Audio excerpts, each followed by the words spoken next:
नमस्कार, आप देख रहे हैं सी न्यूज भारत और मैं हूं ऋषभ सक्सेना। वक्त हो चला है उत्तर प्रदेश बुलेटिन का। बाराबंकी में जमीन विवाद में भाई भाई में हुआ खूनी संघर्ष, रिश्तों को कलंकित करने का मामला आया सामने। क्या कुछ पूरा प्रकरण है, आइए देखिए इस रिपोर्ट में। जमीन विवाद में बाराबंकी में भाई में हुआ खूनी संघर्ष और एक भाई की जान चली गई। जी हां, रिश्तों को कलंकित करने वाला मामला बाराबंकी से सामने आया, जहां एक भाई ने ही दूसरे भाई की हत्या कर दी। जमीनी विवाद के चलते सगे भाई ने भाई पर फावड़े से हमला कर दिया। मौके पर भाई की मौत हो गई। मौके पर एसपी दिनेश कुमार सिंह ने पहुंचकर घटनास्थल का निरीक्षण किया। घर के सामने नींव खोदने की बात को लेकर दोनों भाइयों में विवाद शुरू हुआ था और बात यहां तक पहुंच गई कि हाथापाई में एक भाई की जान चली गई। आपका नाम क्या है, क्या है पूरा मामला? राम मनोरथ। ये मतलब आए तब ही ईटा एक वैसी खसक गया है, तो ये गरियावे लगे। गरियावे उसके बाद इधर ईटा मार दिए, हाथ में पड़ा। तो इसको हम समझाए कि मतलब इसको न पालो, एक बित्ता तो हमरे में ले लो, बवाल न मचाइए। तो ये कहे लगे कि हम मार डालेंगे, एक के कोई छोड़ेंगे नहीं। बहुत गरिए, प्लस हम रोड पे चले गए, बाप के फरुहा मार दिए। कौन है? परशुराम। आपके क्या है? राम मनोरथ चाचा। सर क्या है यहाँ पे? दोनों सगे भाई हैं लोग और आसपास में मकान है। उनका बंटवारा हो भी गया था, जमीन का भी और मकान का भी। दोनों मकान छोटे छोटे अगल बगल बने थे। आज जो दिख रहा है सामने आपको, एक न्यू सी खोदी गई है, उसी का विरोध किया था इन्होंने तक। मामूली सी बात को बता रहे, फावड़ा उठा करके मैंने पीछे एक मारा है, जिससे उनको चोट आई है। जाहिर चोट कुछ दिख नहीं रही है। वहाँ उनको भेजा गया अभी अस्पताल, वहाँ पे पोस्टमार्टम के लिए। उनकी तबीयत प्राप्त हुई परशुराम की नामजद, उनको शीघ्र ही गिरफ्तार भी कर लिया जाएगा। घटना के पीछे कोई और वजह पुरानी कैसी दुश्मनी नहीं है, क्योंकि दोनों लोग सगे भाई हैं और आसपास बिल्कुल सटा हुआ सा मकान है। जो घर के सामने ही एक डिवाइडर टाइप बना हुआ है, इनके बांस से बना रखे हैं, उसी के पास में नींव खोद रहे थे। ऐसा लग रहा है कि हो सकता है चादी वादी बनाना चाह रहे हैं। इसी बात को लेकर तात्कालिक तौर पर कहा सुनी हुई है और उसी में एक चोट आई है उनके सर पे, जिसकी वजह से उनकी डेथ हो गई। सर ये कोई पुराना विवाद था? नहीं, अभी तक जो पूछताछ में आ रही बात, पुराना विवाद उनका कुछ भी नहीं है, क्योंकि इनके दोनों भाइयों के बीच में सब बंटवारा हो चुका है। जमीन भी बढ़ चुकी है, अलग अलग खेती भी करते हैं ये लोग, और इनका घर भी अलग बटा हुआ सा है, जबकि साथ में जुड़ा हुआ ही है। दोनों फैमिली एक ही साथ अपना यहीं पे रह भी रही थी। बातचीत इनकी बहुत अच्छी संबंध नहीं है बंटवारे के बाद से। और आज बगल में दोनों के बीच जो ये बांस से डिवीज़न हुआ है जमीन का सामने, उसी के बगल में नींव खोदते हुए दिख रहे हैं।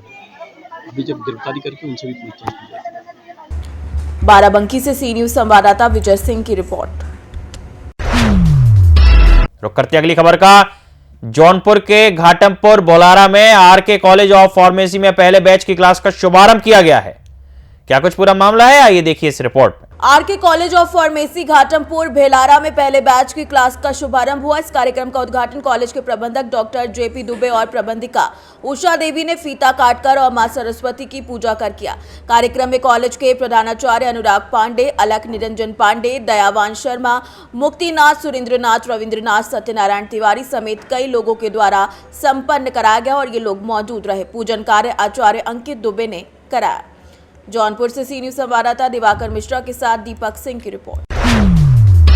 रुक करते हैं अगली खबर का। रायबरेली में स्वतंत्रता संग्राम सेनानी पंडित अमोल शर्मा की कलश यात्रा गांव से निकलकर पहुंची शहीद स्मारक। कलश यात्रा की क्या कुछ भव्यता रही, आइए देखिए इस रिपोर्ट में। रायबरेली के मुंशीगंज गोलीकांड में अंग्रेजों ने पंडित अमोल शर्मा, बाबा जानकी दास और अन्य नेताओं को गिरफ्तार कर जेल भेजा। किसानों ने इसकी रिहाई की मांग की तो अंग्रेजों ने सई नदी का पुल तोड़ दिया था। इसके बाद हजारों किसानों ने विरोध किया था, जिसमें बदलू बेड़िया को पहली गोली लगी और मुंशीगंज जलियांवाला बाग जैसा हो गया। बता दें कि पंडित अमोल शर्मा, बाबा जानकी दास और अन्य स्वतंत्रता सेनानियों ने अंग्रेजों के खिलाफ संघर्ष किया था। आज भी उनके गांव में बुनियादी सुविधाओं की लेकिन कमी है। प्रधानमंत्री नरेंद्र मोदी ने इनके योगदान को याद करते हुए कहा था कि उनके गांव के लिए सुविधाएं दी जानी चाहिए। हर साल 7 जनवरी को पंडित अमोल शर्मा की कलश यात्रा गंगा तट से शुरू होती है और इस वर्ष एसडीएम अभिषेक वर्मा ने इसे शहीद स्मारक रायबरेली के लिए रवाना किया। रायबरेली से सी न्यूज संवाददाता आलम कादरी की रिपोर्ट। रुक करते हैं अगली खबर का। संभल में अब्दुल समद के 90 वर्षीय नाती मोहम्मद खालिद ने एसपी संभल के नाम दिया शपथ पत्र। क्या कुछ पूरा प्रकरण है, आइए देखिए इस रिपोर्ट में। संभल में सत्यव्रत पुलिस चौकी को लेकर बड़ा खुलासा हुआ। बताया जा रहा है कि ये चौकी वक्फ संपत्ति पर बनाई जा रही है, लेकिन अब इसके बारे में नया तथ्य सामने आया है। अब्दुल समद के नाती 90 वर्षीय मोहम्मद खालिद ने संभल के एसपी को शपथ पत्र दिया, जिसमें उन्होंने बताया कि सत्यव्रत पुलिस चौकी सरकारी भूमि पर बन रही है और इस भूमि पर उनके परिवार का कोई मालिकाना हक नहीं है। खालिद ने स्पष्ट किया कि यह भूमि कभी वक्फ संपत्ति नहीं थी और ना ही अब है। इस शपथ पत्र के मुताबिक जामा मस्जिद के सामने बन रही पुलिस चौकी के निर्माण से शांति व्यवस्था बनी रहेगी। उन्होंने ये भी कहा कि कोई व्यक्ति या संस्था इस भूमि पर निजी संपत्ति का दावा नहीं कर सकती। सलीम जी, आज क्यों मुलाकात हुई आप चाचा के साथ? चाचा का नाम क्या आपके? चाचा का नाम मोहम्मद खालिद ताया। खालिद जी। आज आप लोग चौकी के पास पहुंचे थे, क्या मामला लेकर पहुंचे हैं एसपी साहब के पास? मामला ये था कि सर हमारी जमीन नहीं है, वो हमारे बुजुर्ग जो थे देख रेख करते थे उसकी। अब हमें पता चला तो सर जो सरकारी ज़मीन है, हमें कोई एतराज़ नहीं है। बहुत अच्छा बात है, चौकी बनी और बड़ी खुशी की बात है। तो ये कौन किस जमीन की बात कर रहे हैं जिस पर सामने है जी? तो जामा मस्जिद के जो जमीन है वो आप लोग का था? नहीं, हमारा नहीं सर, वो तो हमें हमारे बुजुर्ग जो थे उसकी देख रेख करते थे, हमें क्या पता। अच्छा। अब जब पता चला हमें कि हमारी नहीं है तो सर नहीं हमारी नहीं है सर। तो वैसे जो ट्वीट किए थे पेपर अब्दुल समद नहीं सर, हमें नहीं पता किसने किया। अब्दुल समद कौन है? अब्दुल समद दादा, आपके दादा? नहीं हमारे दादा नहीं, हमारे दादा के मतलब आपके खानदान के? हमारे खानदान के। यानी कि अब्दुल समद का उस प्रॉपर्टी से कोई लेना देना नहीं है? नहीं कोई भी नहीं।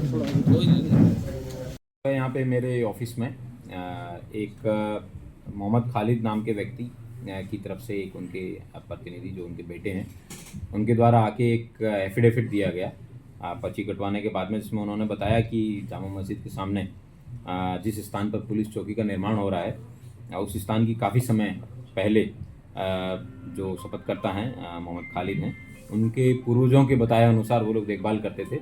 लेकिन उन्होंने बताया कि मेरा कोई इस जगह से कोई मालिकाना हक नहीं है, ये सरकारी ज़मीन है और सरकारी ज़मीन पर ही पुलिस द्वारा चौकी का निर्माण किया जा रहा है और मेरे द्वारा ना कोई इस ज़मीन पे कोई क्लेम किया जा रहा है। और अगर कोई व्यक्ति इस जगह का क्लेम कर रहा है तो हम जो है उसका खंडन करते हैं। उनके द्वारा इस तरीके के जितने भी क्लेम हैं जिसमें बताया जा रहा है कि ये कोई वक्फ की प्रॉपर्टी है, उसको उन्होंने निराधार बताया है। तो क्या माना जाए सर कि आप किसी तरह का कोई विपत्ति कोई विरोध नहीं हो? इनके द्वारा बताया गया है कि ये वास्तव में सरकारी ज़मीन है जिस पर पुलिस चौकी का निर्माण हो रहा है और इससे इनके परिवार को भी खुशी है और चौकी स्थापित होने से सभी वर्गों की सुरक्षा व्यवस्था है वो मुहैया करेगा। तो क्या सर परिवार का ये दावा है कि जो अब्दुल समद का नाम लिया जा रहा है कि वो प्रॉपर्टी अब्दुल समद की थी, तो ये प्रॉपर्टी अब्दुल समद की नहीं है, सिर्फ उनका परिवार इसका देखरेख करता था? इनके द्वारा शपथ जो है उस शपथ में उसमें उन्होंने बताया है कि हाँ मेरे पूर्वजों के बताए अनुसार हम करते थे, लेकिन अब रियलिटी में हम लोगों को पता चला है कि सरकारी ज़मीन है और ये सरकार की। Thank you sir. जो पेपर मिले हैं और जो आपने एफआईआर दर्ज किया अज्ञात लोगों पे, तो क्या उनके ऊपर भी कार्रवाई होगी जिन लोगों ने इस पेपर को लेकर ट्वीट किया है? बिल्कुल सही बात है। जो अभियोग पंजीकृत हुआ है उस अभियोग में जो भी 20 वक्फ हैं जो 39 ए पे संख्या पर रजिस्टर्ड हैं, उनकी वक्फ बोर्ड से और जहाँ पे भी रजिस्टर्ड है वहाँ से वेरीफाई कराया जाएगा। और अगर उसका कोई क्लेमेंट आता है, बताता है कि भाई हमारी ये जगह है और इस पे हमारा हक है, तो फिर उसके आधार पर उसकी कार्रवाई। इससे पहले जिन लोगों ने ट्वीट किया है इस मामले को लेकर या जो लोग शुरू में आए थे पेपर लेकर, उन पे क्या स्पेसिफिकली कार्रवाई होगी? मेरा इतना ही बताना है कि जब तक के लिए कोई वेरीफाइड उनके पास डॉक्यूमेंट ना हो तो इस तरीके की भ्रामक सूचनाएं ना फैलाने का काम करें और ना ही माध्यम बने। Thank you. संभल से सी न्यूज संवाददाता रंजीत सिंह की रिपोर्ट। उत्तर प्रदेश बुलेटिन में फिलहाल इतना ही। देश और दुनिया की तमाम खबरों के लिए आप देखते रहिए सी न्यूज भारत।